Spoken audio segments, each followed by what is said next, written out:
तह झाले होते, किल्ले दिले होते, तेव्हापासून शिवरायांचे प्रतिनिधी म्हणून संभाजीराजे औरंगजेबाच्या दरबारात येत जात असत. त्यावेळी औरंगजेबाचा एक हत्ती होतो आणि संभाजीराजांना फार आवडला. त्या हत्तीला घेऊन संभाजीराजे सगळ्या गल्लीतने फिरायचे.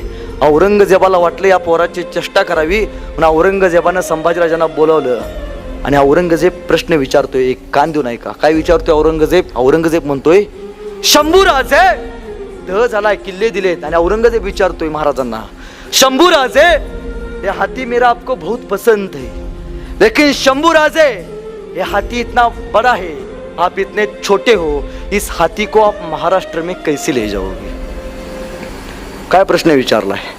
यह हाथी इतना बड़ा है, मेरा हाथी आपको बहुत पसंद है, लेकिन आप इतने छोटे हो, इस हाथी को आप महाराष्ट्र में कैसे ले जाओगे.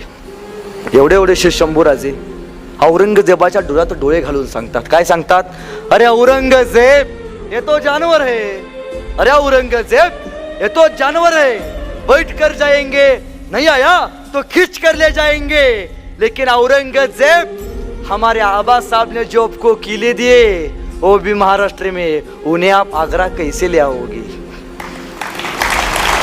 बाणेदारपणे समय सूचकता दाखवणं काय असतं याला महाराजांचं चरित्र म्हणतात.